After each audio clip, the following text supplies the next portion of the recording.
হবে আইন যদি হয় অথবা অধ্যাদেশ দ্বারা যদি তৈরি হয়, সেগুলি হয় কমিশন, তার একটা ই থাকে, তার রিকমেন্ডেশনের ভ্যালিডিটি থাকে। কমিটির কোন এই কমিটিগুলি হয়েছে ক্যাবিনেট ডিভিশনের প্রজ্ঞাপনের মাধ্যমে হাই পাওয়ার কমিটি।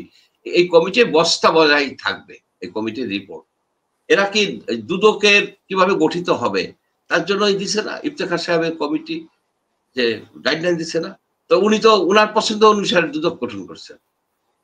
উনার পছন্দ অনুসারে উনাকে যদি বলে আপনি কমিশন গঠন করলেন, সে কমিশন রিপোর্ট দিচ্ছে, সেই রিপোর্টের মধ্যে আপনি দুদকে ই করে ফেললেন কেমনে? আপনি কিভাবে ইলেকশন কমিশন গঠন করেন?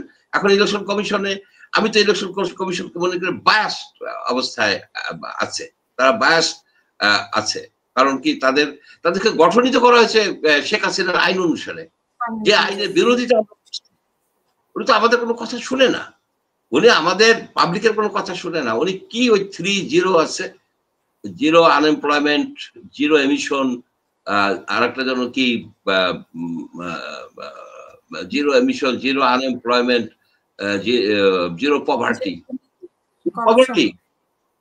করতে গেছে, আর 30 লক্ষ লোক পভার্টির মধ্যে পড়ে গেছে। তো এই নোবেল প্রাইজ পাওয়া লোক আমাদের দরকার নাই।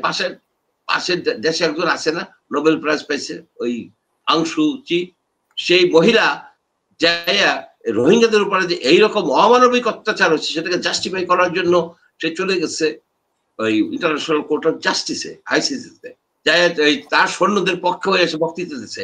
এখন বক্তৃতা দাও না, এখন তুমি জেলের মধ্যে পড়ছো, টাইফয়েডে আক্রান্ত, চিকিৎসা নাই, তুমি এখন দাও না।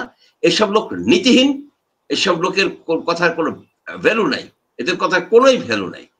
আমরা আন্দোলন করছি এইখানে, হাসান নাসির সাহেবরা তো একেবারে অ্যাক্টিভলি আন্দোলন করছেন। তারা আন্দোলন করছেন কিসের জন্য? যে বৈষম্যমূলক ই করা হয়, চাকরিতে বৈষম্য করা হয় বলেই তো আন্দোলনটা হচ্ছে, অন্য কোনো মূল কারণটাই তাই। এখন উনি এই তুলছে, কথা তুলছে, সবাই উদ্যোক্তা হইতে হবে, সবাই উদ্যোক্তা হইতে হবে। সবাই উদ্যোক্তা হইতে হবে কেন? সবাইকে উদ্যোক্তা হওয়ার জন্য উদ্যোক্তা হতে না করছিল শেখ হাসিনা? বলছিল যে উদ্যোক্তা হইতে পারবে না।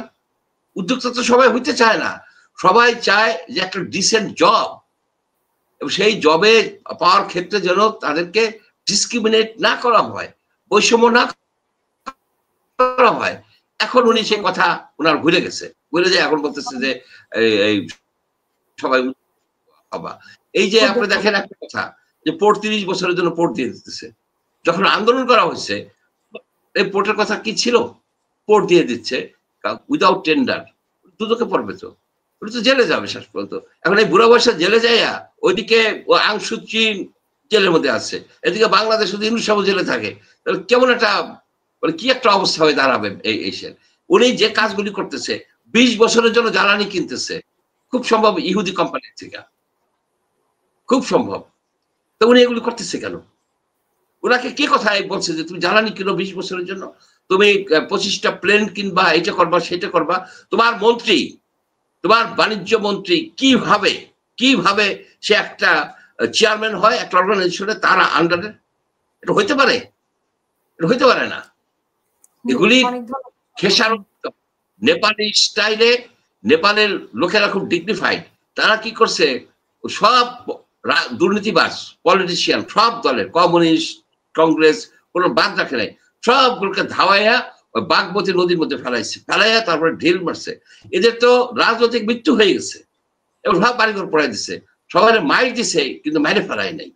এই জিনিসটা খেয়াল করবেন, এইখানের এই দুর্নীতিবাজ দল মত নির্বিশেষে যত দুর্নীতিবাজ আছে সবগুলিরে নেপালি স্টাইলে ধাওয়াইয়া ওই তুরাগ নদী, ওই বালু নদী, বুড়িগঙ্গার মধ্যে ফেলানো দরকার, তাহলে দেশ পরিষ্কার হবে।